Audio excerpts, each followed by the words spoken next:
ICC Vida. Viviendo en la inmensidad de un Dios amoroso. Vamos a abrir la palabra de Dios allá en la segunda carta a Timoteo. Segunda carta a Timoteo.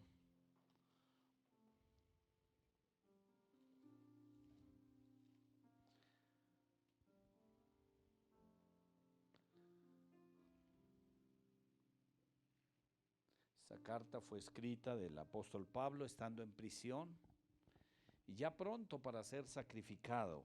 Fue la última carta del apóstol que escribe a Timoteo. Y inicia su salutación y una recomendación a Timoteo. Así que vamos a leer del capítulo 1, versículo 3 al 7. Capítulo 1 de segunda carta, versos 3 al 7. Amén. Dice la palabra de Dios: doy gracias a Dios, al cual sirvo desde mis mayores con limpia conciencia, de quien sin cesar me acuerdo de ti en mis oraciones noche y día. Deseando verte, le dice a Timoteo, al acordarme de tus lágrimas para llenarme de gozo. Trayendo a la memoria la fe no fingida que hay en ti, la cual habitó primero en tu abuela Loida, luego en tu madre Eunice, y estoy seguro que en ti también. Por lo cual te aconsejo, Timoteo, que avives el fuego del don de Dios que está en ti por la imposición de mis manos.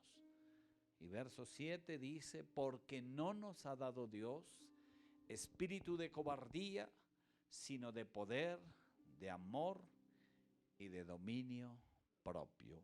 Amén. Para los que toman nota, el título del mensaje es: ¿cómo está mi llama? ¿Cómo está mi llama? Primero él hace referencia, el apóstol, de la fe y hace el recordelis. A Timoteo le dice: esa fe no fingida que hay, que primero estuvo en tu abuela, quien conoció del Señor, habitó, oró, clamó, y luego habitó en tu madre, Eunice, quien también clamó, oró. Y creo que los que somos, en mi caso, hijos de padres cristianos, estamos seguros que las oraciones de nuestros padres, y en el caso de las abuelas, también nunca faltarán. En estos días visitaba a mamá temprano y le dije: madre, por molestar, en el momento le dije: madre, ¿ya hiciste el devocional? Dijo: mi hijo, a las 4 de la mañana estaba orando por ustedes, cada uno de ustedes. Hago memoria en mis oraciones. Entonces seguramente eso lo aprendió Timoteo, viendo a la abuelita y viendo a mamá de rodillas. Ahora la fe que había, y el apóstol dice: y espero que esa misma fe esté en ti, no fingida, que sea una fe vivida.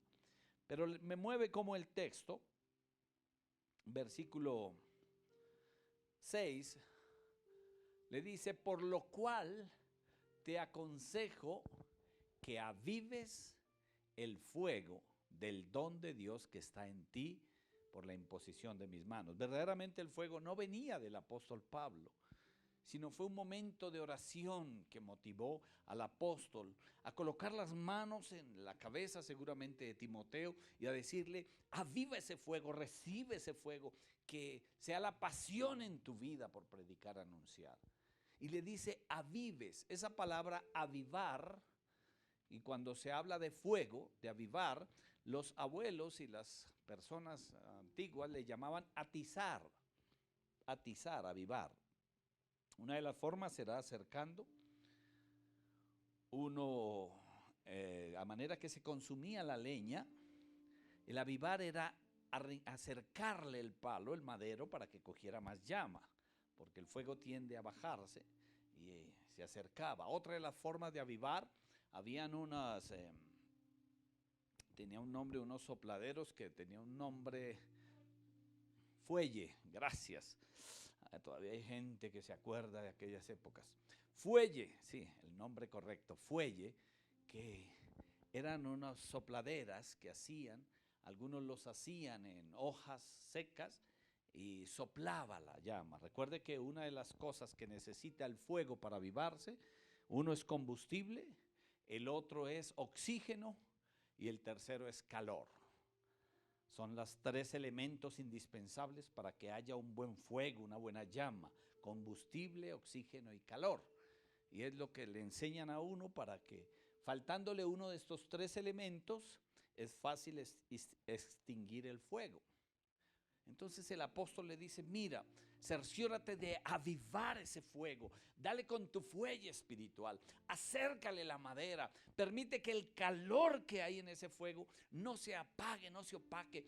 Preocúpate por eso, aviva el fuego. Obviamente no estaba hablando de un fuego de una hoguera, no estaba hablando de un fuego físico o del fuego de la estufa, sino del fuego espiritual, de aquella llama encendida, aquello que lo primero que sentimos, aquel calor que nos invadió en esa primera oración, en ese bautismo del Espíritu, aquel momento que nos llenó de gozo, algo que latía, como aquellos discípulos que iban camino a Emaús y se les aparece el Señor Jesús y ellos comentan después: no había en nosotros un arder en nuestro corazón, no latía el corazón, no se movía algo poderoso en nuestra vida y no notamos, era el mismo maestro, ese fuego que tocaba y no lo notamos. Es eso lo que el apóstol recomienda. ¿Por qué le recomienda eso? Porque hay algo que el cristiano debe tener en cuenta y claro, de que cuando nosotros nos acomodamos, nos conformamos y cogemos una vida rutinaria, entonces tiende a apagarse el fuego, tiende a apagarse. Seguramente un domingo cae bien descansar y dejar de lado. Y ahora ese tiempo que estuvimos en pandemia y ese momento de transmitir la palabra y de la comodidad del sofá, hablábamos estos días con alguien que iniciando pandemia, el hábito que nos llevaba cada domingo a arreglarnos a las 8 de la mañana, ya estábamos todos listos, sentados en la sala, bañados, desayunados y esperando el mensaje. Pero bastó 3 meses y a los 3 meses ya, ay, el reloj ya va a ser la hora del servicio, ahorita no falta. Bueno, iba a la sala, me prendía. A los 4 meses seguramente ya acomodamos el televisor en la alcoba y ay, me despierta cuando inicie el servicio. Y ya desde la comodidad de la cama y la almohada, porque ya se perdió el hábito. Y seguramente a los 7 meses después, entonces ya decía, yo lo veo en diferido. Como lo dejan allí en YouTube, pues a cualquier momento lo miramos esta noche o mañana. Hasta que posiblemente a muchos dejaron de lado. Y se apagó esa llama, porque se perdió un hábito, porque ya no estaba la costumbre de buscar. Exactamente, cuando dejamos el estudio de la palabra, entonces la verdad, leer la palabra no trae tanta motivación a mi espíritu. Si hay una revista de Condorito y la palabra, pues me hace reír más la de Condorito y me distrae. Incluso una sopa de letras. Porque la palabra no es entretenimiento, la palabra no le atrae a mi carne, la palabra sencillamente, como dice, toda la escritura es inspirada por Dios y útil para enseñar, para redarguir, para corregir y para instruir en justicia, a fin de que el hombre de Dios sea enteramente preparado para toda buena obra. Entonces la palabra de Dios dice que es más cortante que toda espada de 2 filos y penetra hasta partir el alma, las coyunturas y discierne los pensamientos y las intenciones del corazón.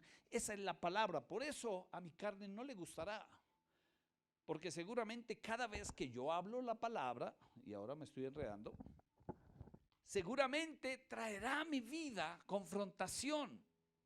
Y eso llevará a que a mi carne no le guste, no le agrade.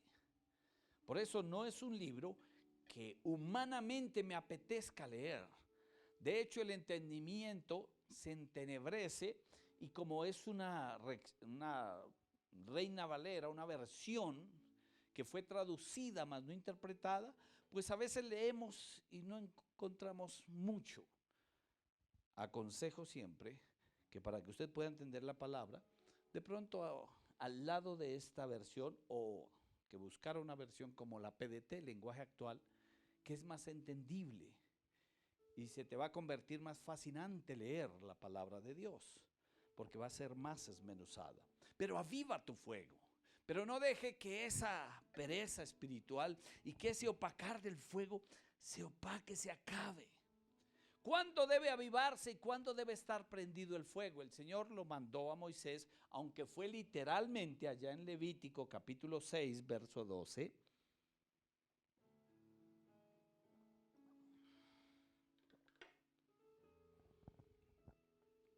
Levítico 6, 12. Le dice el Señor a Moisés, y el fuego encendido sobre el altar lo prende solo los domingos.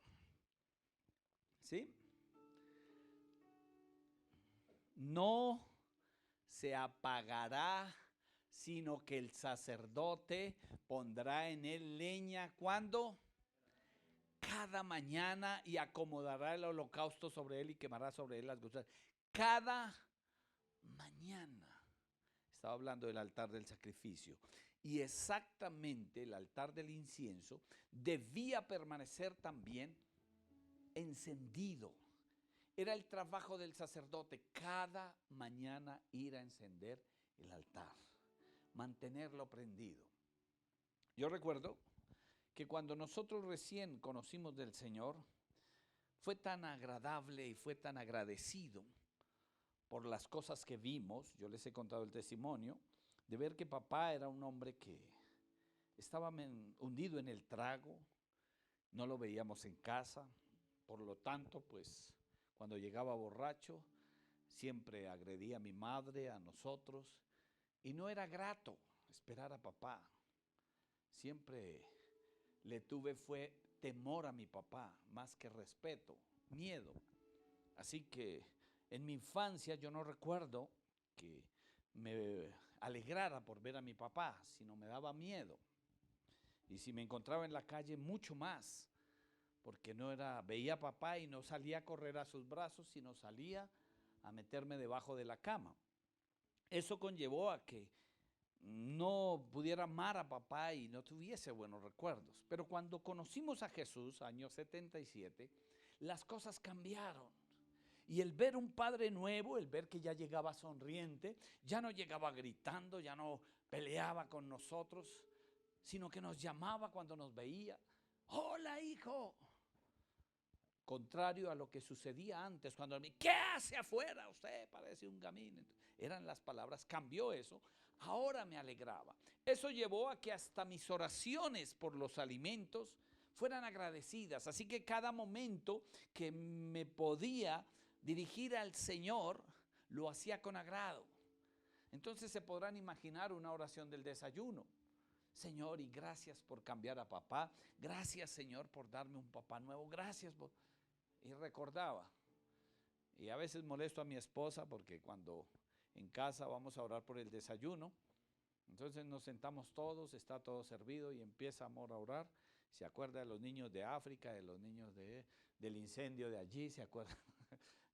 Entonces yo molestando le digo, Señor, los niños de África, pero que se nos enfría, porque hay motivos, pero verdaderamente debería ser nuestra oración. Ahora, si usted hace memoria, ¿cuál fue la oración de esta mañana, el desayuno? Ya está tan apagada y tan opacada la llama, que solamente decimos, Señor, gracias por este alimento, tú lo bendices, yo me lo como, amén. Y cuando estamos muy de afán, entonces, Señor, la misma oración de ayer, amén. Lo que te dije ayer. Y esos son síntomas de que la llama está opacada. De que cuando me arrodillo ya no hay lágrimas, no hay palabras. De que lo único que aprendí a orar y que mi oración más larga es sí, Señor, amén, Señor. Oh, sí, Señor. Claro que sí, Señor. ¿Cómo no? Sí. Porque ya no hay esas palabras, esa expresión. Porque ya no hay eso. Porque rápidamente mi lectura tiene que ser rápido. También debes de saber, amén. Y yo cuando, ay, hoy el capítulo está largo y toco Salmos 119, Señor. Entonces ya no me da la alegría. Wow, llegué al Salmo 119. Gloria a Dios, hoy me tocan 176 versículos. Gloria a Dios, me voy a aprender siquiera la mitad. No, bueno, al menos 5, ¿cierto? Al menos el verso 5, ¿cierto? Lámpara es a mis pies tu palabra, lumbrera mi camino. 105, gracias. Pero ya no, porque ya mi lámpara se ha apagado, el fuego se ha apagado. Por eso el apóstol dice, mira, te encargo, no descuides el don que fue dado, ese don de fe, de creer, de saber que lo que tienes es real, es verdad. Yo sé, mira, algo que nos confrontó como iglesia, como cristianos, nos movió la fe y el piso de la fe, y se preguntaron muchos, fue la pandemia. Llegó la pandemia, ¿y dónde está Dios? ¿Sería que se escondió? ¿Se le escapó a Dios un virus? Se perdió el Señor. Y entonces nos alcanzó a confundir, y una gran muestra de eso es que las iglesias se redujeron al 50%. Todas las iglesias. O sea que sí afectó la fe. Por eso el apóstol dice, miren, no olvides, no vayas a echar a perder la fe. Aviva el don de fe que fue dado en tu abuela. Pero también te encargo, Timoteo, allí el verso 7 dice, mira, el 6, por lo cual te aconsejo que avives ese fuego de Dios. Avívalo. Todas las mañanas, no olvides. ¿A quién le gusta orar? Mentirosos, mentirosos. A mí tampoco me gusta. Mi carne a la verdad es débil. El apóstol Pablo dijo, a la verdad, mi carne, pero mi espíritu está dispuesto. Sí, si usted me dice, pastor, ¿qué hacemos? ¿Nos arrodillamos a orar o vemos la serie en Netflix? Ay, está buena, vamos a ver qué pasó hoy. Sí, es la realidad. Porque la carne no está dispuesta a la verdad. El apóstol Pablo allá en Romanos 8 dijo, miserable de mí. Y esa fue el apóstol que escribió esto. Dijo, esta carne me lleva sujeto al pecado. ¿Quién me diera el huir de esta carne, este cuerpo de maldad? Porque hago lo que no quiero, dice el apóstol. Yo hago lo que no quiero. Porque en mí está el hacerlo, pero en mi carne no. Si les digo, ¿quién quisiera orar mañana a las 3 de la mañana conmigo? Amén. Eso me sucede en los campamentos con los jóvenes. Amén. Ay, pastor, ahorita no está haciendo mucho frío. Sí, es la realidad de nosotros. Es la realidad. Me pasa, a veces digo, bueno, voy a ponerme a estudiar la palabra. Ay, pero espere que ¿qué pasa acá? ¿Será que? Y voy saliendo de la sala. Espere. Y me entretiene, sabiendo que mi espíritu debería estar. Pero ahí es donde necesitamos un firme. Por eso el apóstol le hace más adelante la recomendación. Mateo capítulo 5, versos 23 y 24. Si queremos tener un olor grato que arda, esa llama en olor grato encendido, ese altar. Dice el Señor Jesús, por tanto, si traes tu ofrenda al altar y allí te acuerdas que tu hermano tiene algo contra ti, entonces ¿qué? Deja allí tu ofrenda delante del altar, no la presentes todavía. Y no se está refiriendo solamente a lo económico, porque a veces cuando hablamos de ofrenda, solo hablamos, entonces no, puede ser ofrenda de alabanza, de adoración, son ofrendas. Ya no traemos sacrificios, ya no nos toca, y gracias a Dios, y si no, allá sería un corral y todas las ovejas que ustedes traían hoy, los sacrificios, y estaríamos aquí sacrificando. Pero ya el Señor dijo, no, ya di mi vida, fue sacrificio único y para siempre, y no tienen necesidad. Fue el único cordero inmolado que ya fue una vez y para siempre. Entonces ya no tienes que traer el cordero. Ahora, ¿cómo se reemplaza esa adoración? Venga con un corazón dispuesto, con un corazón sincero, agradable delante de Dios. A veces no es lo mejor, no es la mejor el día, de pronto la disposición que quisiéramos, porque la mayoría a veces nos sucede algo de camino a la iglesia. De pronto conduciendo se le atravesó el ciclista, esos motociclistas, Dios les bendiga a todos, amén. Yo también tengo moto, no se preocupe. Esos carros, ay, Señor, y llega que, ay, Señor, yo por mí lo quemaba. Y tal vez no es la mejor actitud, pero cuando llegas aquí, empieza a acomodar tu ofrenda y decirle, Señor, perdóname, prepara mi corazón para adorar. Y ese sacrificio, pero antes de presentarlo, dice, si tienes algo contra tu hermano, ay, allá está, yo me hago para este lado. Yo no me siento allá porque yo con ella no. Tú sabes, Señor. El Señor dice, no, yo no lo sé. Lo que tú tienes que hacer es, deja tu ofrenda. Por un momento no adores, no ores, porque tu corazón no está dispuesto. Espera un momento, cierra tus labios y corre allá.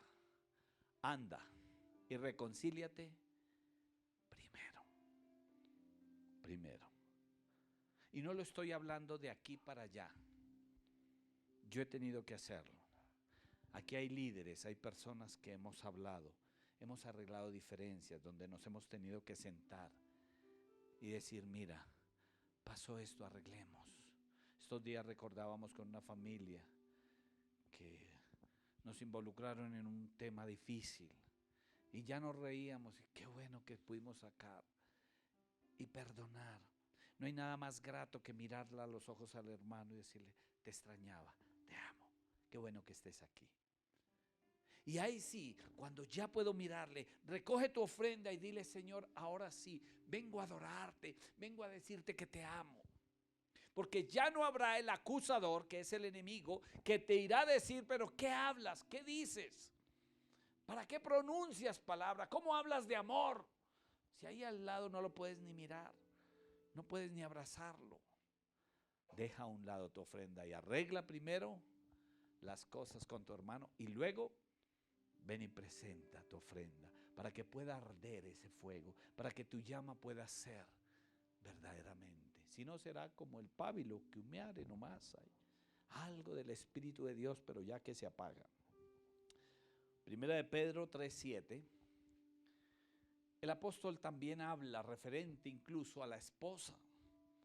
Dice, trátela como a vaso más frágil. Ten cuidado con ella, con palabras.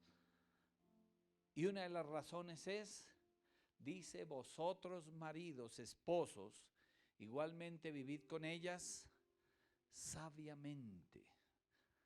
Voy a salirme un poquito del tema, es la recomendación para los esposos. Para vivir con las esposas hay que vivir sabiamente, con toda sabiduría. Sabiamente. Dios mío, dame sabiduría para entenderla, Dios. Oh, Señor. Que esto es rojo, bueno, es rojo. Al otro día que es amarillo, pero ayer me dijo que es rojo. Pero hoy es amarillo, bueno, no es amarillo. Ya lo pintaron. Sabiamente. Dando honor a la mujer como a vaso más frágil, como acoherera de la gracia de Dios. ¿Y todo esto para qué?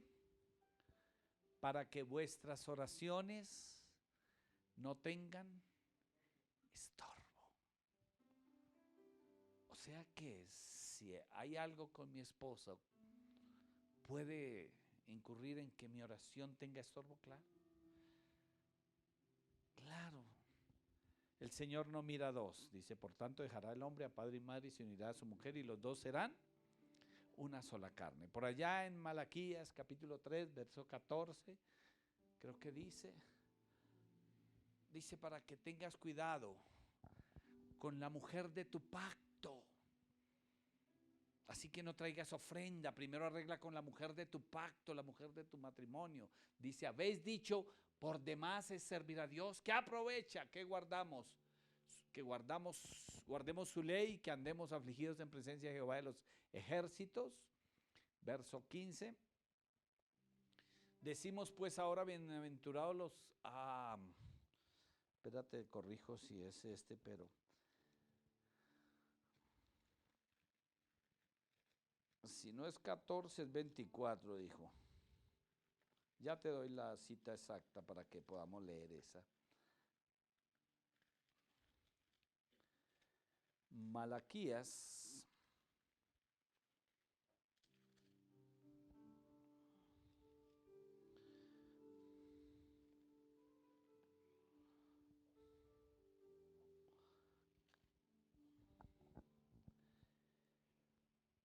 capítulo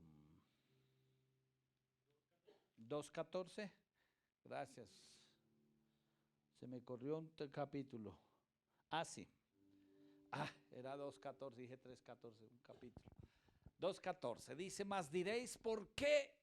¿Por qué Jehová ha atestiguado entre ti la mujer de tu juventud, contra la cual has sido desleal, siendo ella tu compañera, y la mujer de tu pacto? Versículo 15. La mujer de tu pacto. No hizo él uno, no los hizo, no hizo él uno, habiendo en él abundancia de espíritu. O sea, él podía haberlos hecho separados, pero él nos hizo uno. ¿Y por qué uno? Porque buscaba una descendencia para Dios. Guardaos pues en vuestro espíritu y no seáis desleales para con la mujer de la juventud. Así que si vuestra oración no quiere que tenga estorbo, arregla las cosas para que esa llama y esa alabanza, ese olor fragante pueda subir delante de él. Versículo, estamos allí en 2 de Timoteo capítulo 1, verso 7. Vamos al texto 7. Porque no nos ha dado Dios espíritu de cobardía, de temor, de miedo, de cobardía. Cuando habla de este espíritu, note que la palabra espíritu, ahí los que tienen la Biblia, usted se nota que esa palabra espíritu es con E minúscula. La otra vez aprendíamos que cuando la palabra espíritu está con E minúscula, se refiere a mi espíritu. Y cuando está con E mayúscula, se refiere al espíritu de Dios. Entonces, en este caso, dice, porque no nos ha dado Dios un espíritu de cobardía, o sea, mi espíritu, aquella esencia de vida, el soplo de vida, espíritu de cobardía, de miedo, sino, o de temor, sino un espíritu de poder, de amor y de dominio propio. El espíritu de cobardía es el que nos cohíbe. De hecho, déjame darte un consejo ahí en paréntesis a todos los esposos. Usted como esposo, tu esposa le fascinará que no tengas espíritu de cobardía, porque ella se casó buscando protección. Entonces, si usted es más cobarde que ella, pues podrá imaginarse, porque ella busca protección. Tal vez si nunca se lo ha dicho, yo le voy a adelantar eso por ella. Voy a decirle, tú eres el superhéroe, el Aquaman, el Superman de ella. Y no importa que seamos bajitos de cuerpo, pero ella siente que yo soy el Superman, el grande, el superhéroe. Entonces, eso le fascina a su esposa. Y el Señor dice, no te dio espíritu de cobardía para que le huyas a los problemas, al temor, a las cosas, para que no afrontes tu fe, para que no te mantengas firme, para que salgas huyendo y corriendo en el menor desánimo, la menor tristeza, aflicción, problema, y salgas corriendo y desistas. Él te dio un espíritu de poder, de amor y de dominio propio. Y vamos a ver esas tres palabras importantes. Cuando habla de un espíritu de poder, no se refiere al poder o el empoderamiento sobre personas, sobre cosas. Es que yo tengo poder. Y entonces te imaginas que ese poder es llegar a ser un pastor que manda, que ordena, el pastor que sobresale y que sale en pantallas y que es renombrado. ¿Y qué poder tiene ese hombre para dominar al mundo, para ordenar, que influye sobre esferas políticas, sobre países? Ese no es el poder que habla la Biblia. Y aunque muchos tratan de mostrarlo así, qué hombre tan poderoso y qué pastor tan poderoso, y se han dado hasta malos testimonios de iglesias de pastores renombrados, que usted puede encontrar por internet cantidad de malos testimonios y ejemplos.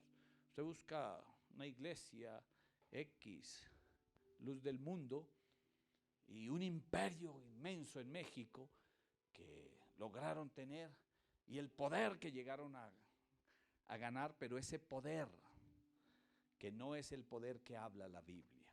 Así que cuando dice te dio un espíritu de poder, no te imagines sobre naciones, es que yo soy poderoso. No.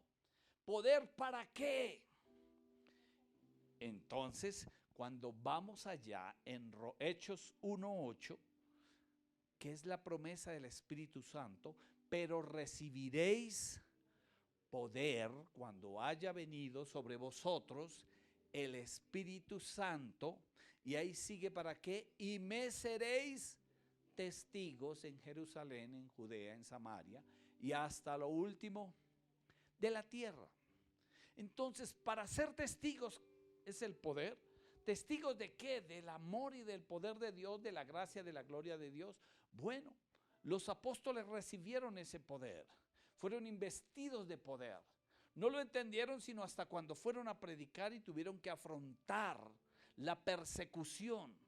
Y lo entendió Pedro cuando estaba siendo crucificado a causa de la predicación. Lo entendió Juan cuando estaba siendo hervido en aceite. Lo entendió el mismo Pablo cuando estaba siendo decapitado.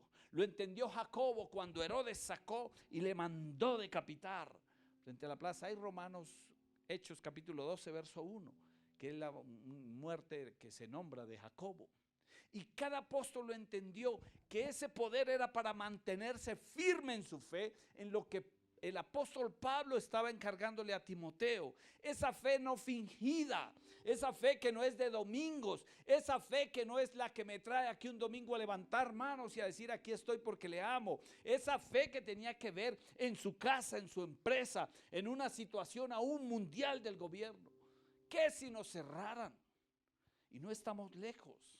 Yo les he dicho, usted dirá, pero usted vive, me angustia, porque está a pasos agigantados.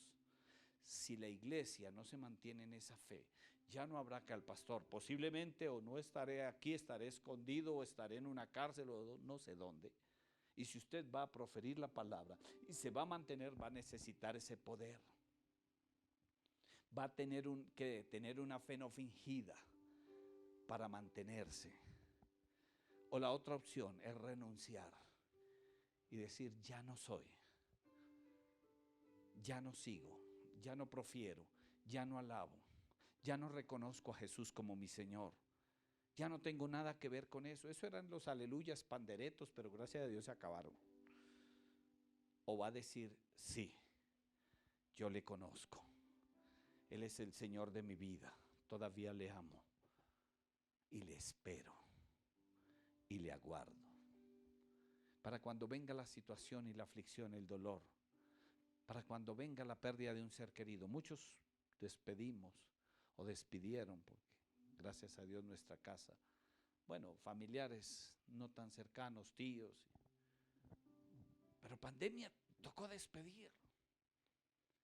Y tal vez vendrá la enfermedad y tal vez tocará a nuestra familia. Y ahí es donde se necesita una fe no fingida. Ahí es donde yo necesito decir, necesito ese poder para no soltar, para mantenerme, para aguantar hasta el final. Necesito ese poder. Y él dice, te encarezco, te recomiendo, te aconsejo Timoteo, porque Él no nos ha dado espíritu de cobardía, sino de poder, de amor. Ahora, si el poder es para mantenerme, para saber que puedo afrontar, el amor es para hacer su obra. El Señor lo presentó allí en Juan capítulo 10, verso 11.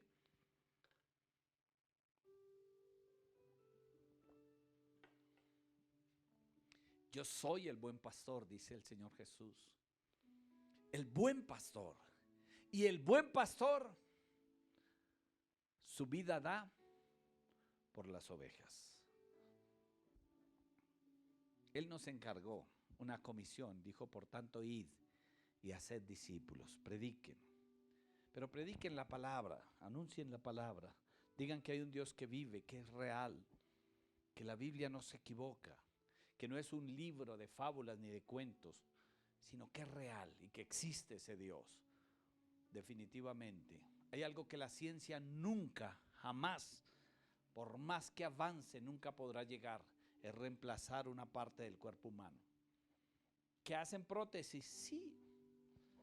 Ahí servirán las prótesis, pero jamás funcionará tan perfecto como funciona cada una de nuestras partes. No llegarán jamás a eso. Podrán hacer lo que sea, pero nunca podrán construir algo tan sencillo y tan grande. ¿Qué día estábamos en la notaría y hablábamos con el Señor con quien estábamos firmando? Dijo, oiga, tan tremendo ese misterio, ¿no? Tantos millones de personas y ninguna huella se repite. Tantas personas y tu ADN es único. Y podrás cambiarte si quieres. Llamarte el nombre, cambiar tu género. Pero si lo encuentran en 100 años dirá, este es Jairo y era hombre. Eso no lo pueden cambiar. Porque Dios es perfecto. Y ahorita están impulsando esto de una manera que quieren apuntarle al universo a esto. A llenar la tierra, de cambiar la identidad. Por eso están mandándole dardo a nuestros hijos, a los colegios, las escuelas, en todo lado. Se nos metió. Y no es porque seamos, como nos tildan, que somos homofóbicos, tenemos fobia, no, sino respetamos. ¿Por qué nos quieren inculcar algo? ¿Por qué nos quieren meter a la fuerza su ideología? Si nosotros respetamos, debían de respetar, es lo más lógico, pero no, quieren inyectarlo, y en comerciales y en todo quieren inyectarlo. No. Por eso nuestros hijos quieren dañar desde pequeños la mentalidad y quieren acabar, quieren transformar. Pero por más que quieran hacerlo, jamás la ciencia podrá negar. Nunca lo podrán negar porque siempre hablará su ADN, lo que fue. Amén. Dale un buen aplauso a Dios, el Rey de Gloria. Por eso el buen pastor dará la vida por sus ovejas. Estamos dispuestos, mira, no te canses. No podemos tener esa mentalidad que nos están vendiendo de egoísta. Primero tú piensa en tu, respete a los demás. No piense sino usted mismo, usted solo. Y a ese punto llegaremos. Pastor, si usted cree y cree ese libro, créalo para usted, no lo enseñe más. No tiene necesidad de darle. Y ese es un buen argumento para decir, no predique más. Porque no tiene que predicarlo. No enseñe más. Entonces se cerrarán las iglesias, se cerrarán las bocas. ¿Y quién hablará? Seguramente el Señor tendrá que colocar las piedras, pero alguien. Pero hasta el punto de que si estás dispuesto a dar tu vida misma para que otros. Si yo estoy aquí parado, yo les he contado, es porque una familia pagó el precio por nosotros. Y sé que tal vez por el mensaje que Dios me ha permitido compartir, muchas vidas, muchas personas han alcanzado la misericordia de Dios. Por eso ese amor es tan necesario. El amor hacia hablar de Cristo, hacia amar, ver con misericordia. Cuando dice, y el Señor Jesús tuvo compasión de ellos, dice, y tuvo compasión de la multitud, de los perdidos, y tuvo compasión porque la gente se perdía, la necesidad. Y el tercer punto dice dominio propio. Dominio propio. El primero es poder, amor, dice, un espíritu de poder, de amor y dominio propio. Ese dominio propio, uno de los sinónimos es cordura, sensatez, hacer las cosas con diligencia, con inteligencia, con justo juicio, es lo que se refiere a dominio propio. Y me encanta, y quisiera que usted lo subrayara en su Biblia y lo tomara como la personalidad del cristiano, se lo voy a mostrar así, la personalidad del cristiano. Y lo encontré allá en 2 de Pedro capítulo 1, versos 5 al 7. Esa personalidad que todo cristiano deberíamos tener. Pero voy a leérselo en la Reina Valera. Pero como les decía hace un momento, como fue traducida, hay algunas palabras, además de que el apóstol Pablo tenía un léxico muy enriquecido, muy docto en escritura, nosotros comprendemos mejor cuando hay un lenguaje actual, más entendible para nuestra cultura. Lo voy a leer después en la PDT si alguien me ayuda a buscar. Ahí la tiene la PDT, gracias. Bueno, dice en la Reina Valera: vosotros también poniendo toda diligencia, por esto mismo añadid a vuestra fe virtud, a la virtud conocimiento, al conocimiento dominio propio, y al dominio propio paciencia, a la paciencia piedad. Verso 7, a la piedad afecto fraternal, y al afecto fraternal amor. Suena bonito, casi entendible, pero ahora se lo quiero leer en la PDT. Si quiere, léamela ahí con voz de trompeta. Dice: de la fe, el poder de Dios lo protege para que reciban la salvación que Dios les dará a conocer en el día final. Se está leyendo 2 de Pedro, es 1 de Pedro. 2 de Pedro 1:7. Ay, ay, ay. Por eso todos estaban diciendo gloria a Dios. No entendieron, ese no era. Ahora sí. ¿Uno qué? 2 de Pedro 1:5 al 7. 1:5 al 7. Como ya tienes esas promesas, esfuércese ahora por mejorar su vida así. A la fe, añádanle un carácter digno de admiración. Al carácter digno de admiración, añádanle conocimiento. Al conocimiento, añádanle dominio propio. Al dominio propio, añádanle constancia. A la constancia, añádanle servicio a Dios. Al servicio a Dios, añádele afecto a sus hermanos en Cristo, y a ese afecto añádele amor. Amén. Amén. Añádale, complete su vida. Esa es la personalidad del cristiano. Conocimiento de qué, de la palabra de Él. La iglesia y nosotros no podemos dejar. Por eso no se dejen creer así tan fácil. Si ve que, mire, ya no estaba leyendo otra parte y ustedes, amén, gloria. Porque usted debe, como hijo de Dios, comprender y asegurarse. No me crea porque lo diga yo. Ve a casa. Esas citas, vuelve y escucha. Venga, pero dominio propio será vosotros también. Yo también, poniendo toda diligencia. Lo hago pronto, rápido. Por esto mismo añado a mi fe. No es solamente creer. Tengo que dar un paso más adelante a mi fe.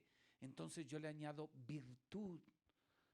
Esa virtud que tiene que haber en mí para hacer las cosas. Excelencia en todas las cosas. Le añado conocimiento. ¿De qué? De Él.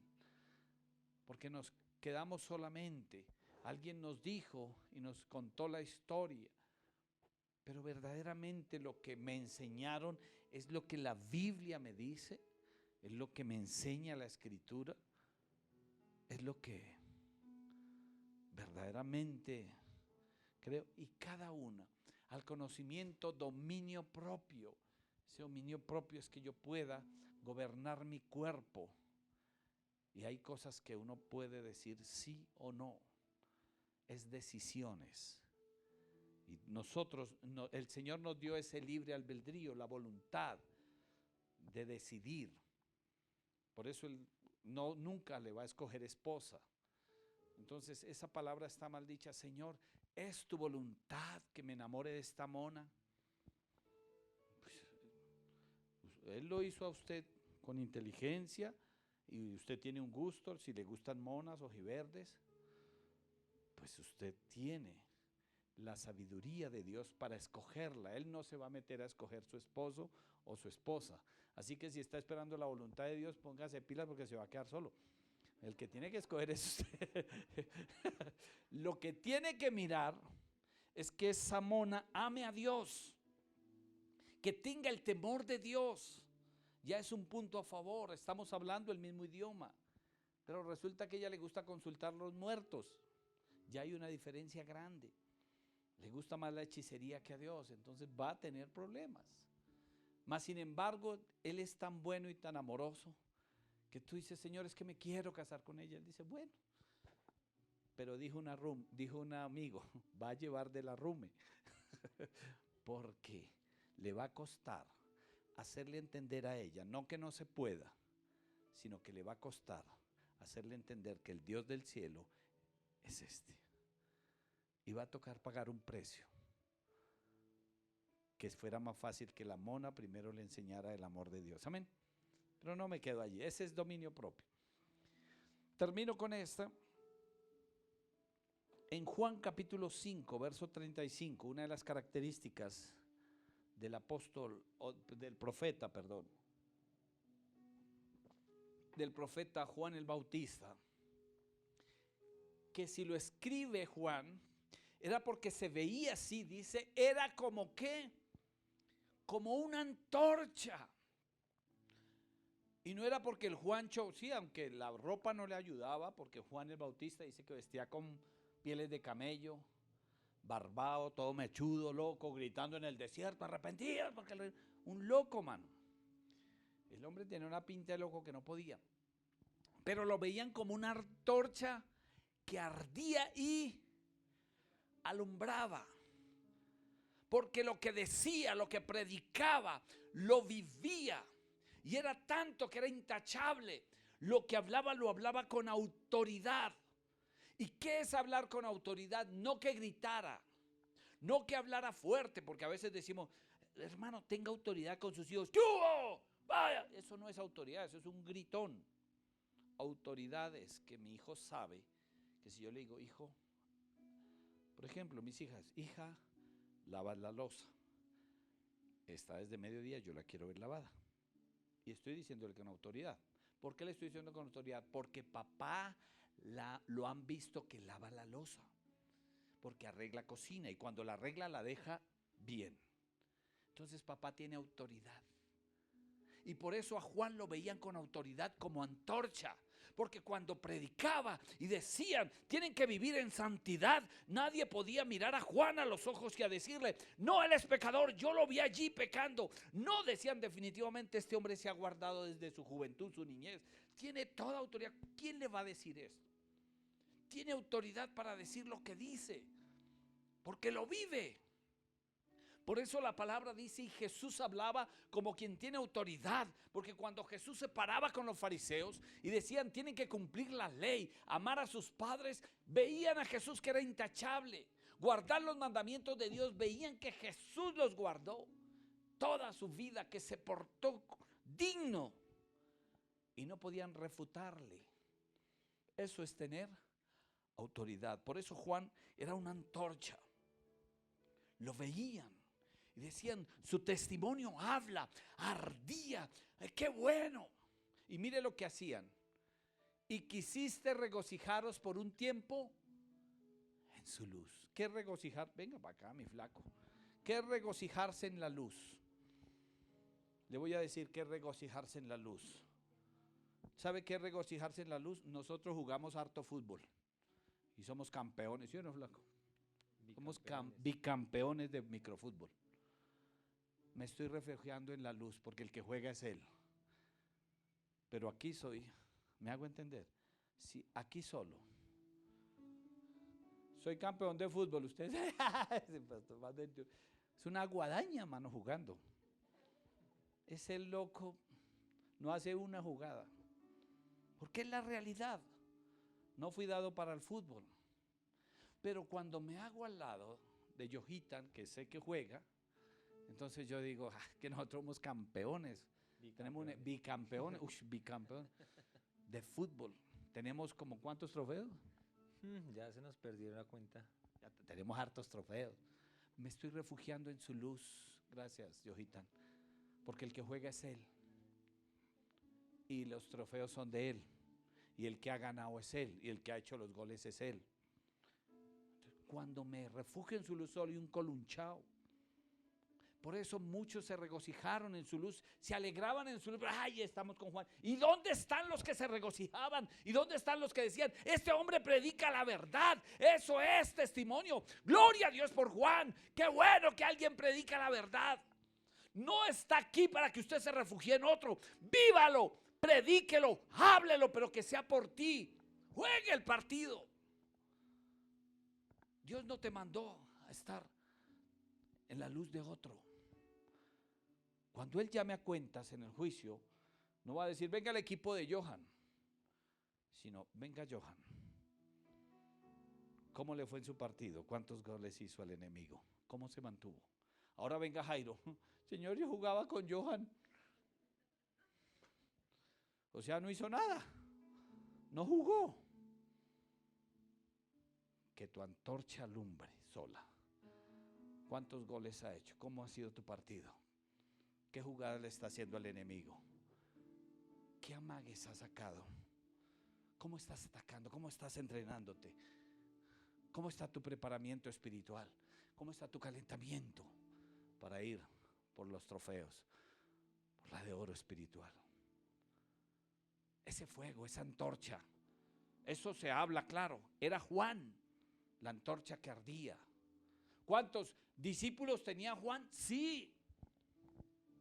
Sí, porque la Biblia dice, y los discípulos de Juan se ayunaban. Pero tus discípulos, Jesús, no ayunan, eso dijeron los fariseos.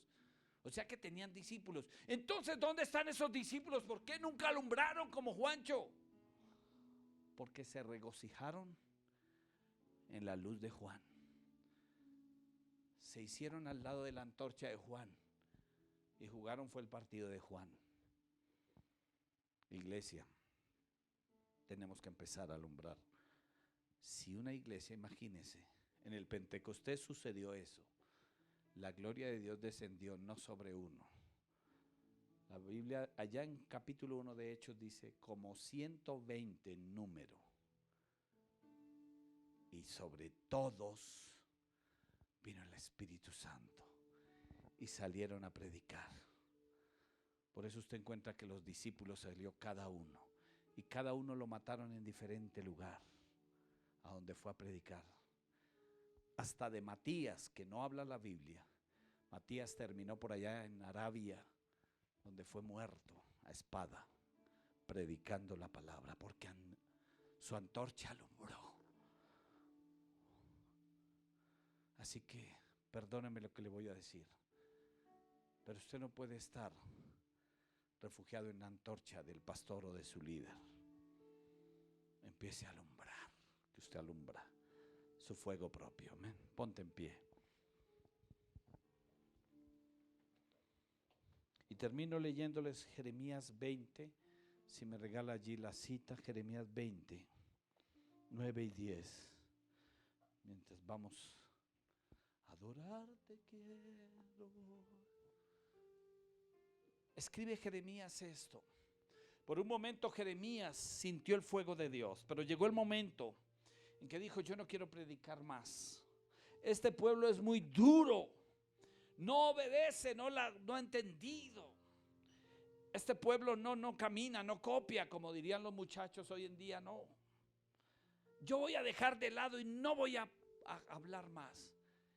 Y ahí escribe esto. Y dije, No me acordaré más de Jehová, de él. No quiero.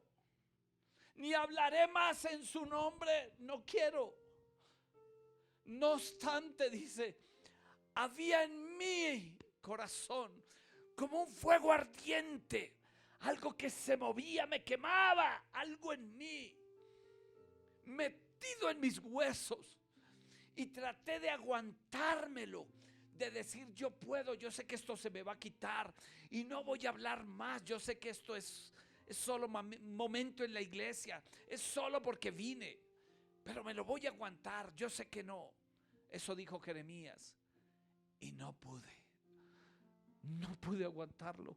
Aguanté 5 días y dice el verso 20: